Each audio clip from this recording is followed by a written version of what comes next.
Hello people. So this is the start of my series on my YouTube of me just honestly posting anything that I like and anything that I may think is going to be useful for you guys.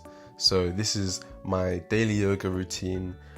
Here's the fundamentals. Obviously you can add to it, you can take away from it, but this is the basic stuff that I've been doing week in, week out, day in, day out. So as you see, I like to start off with a bit of deep breathing, a bit of breath work to start the day. Normally I do this in the morning, so it's good for really just focusing myself for what I'm actually going to do throughout this exercise routine. And then I'll jump into a bit of shoulder mobility and toe touches before I get down on the ground.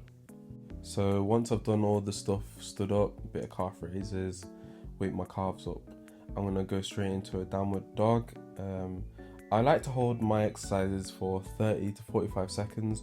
I know others can hold it for longer, but you know, we don't always have that time in the day or at the start of the day to be holding a pose for 1 minute and you've got, 10 extra to do. So start off with a bit of this, 30 to 45 seconds. I've added cuts throughout. On average, it takes me 8 to 12 minutes. So make sure you actually spend some time on thinking about where you're actually stretching, getting that mind muscle connection with the stretch, because if you're not spending enough time stretching, then what's the point in actually stretching, because you're just wasting your time. So make sure to actually pay attention to what you're doing and try focus a bit more, because at the end of the day it is self-care. You are self-caring about yourself, you are trying to better yourself in some way, and this is what they say, 1%. This is the 1%, just doing a bit of yoga in the morning. This could even be implemented in your nighttime routine, just getting you ready for a good sleep and get ready for the next day, thinking a bit ahead. One thing I've realized about stretching is that you actually have to have patience with yourself and with the stretch itself, because at the start of the session I tested myself and I seen if I could touch my toes while sat on the floor, and I couldn't get as far, but at the end of the session my hamstrings have released a bit of tension and I can touch my toes. I can even almost get my palm around the back of my foot.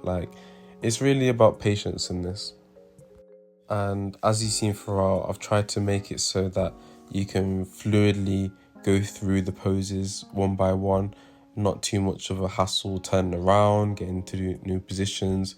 It's just a bit of fluidity to the stretching routine, so you can actually remember how it goes. Even though there is cuts, you can just imagine how you'll go from one pose to the other. So yeah, thank you guys for watching. I hope you've taken something from this video. Maybe it's a specific pose that you might use for your wrist, your ankle, your hip, your thigh, anywhere on your body. I've tried to cover everywhere that I normally do. So yeah, like and subscribe.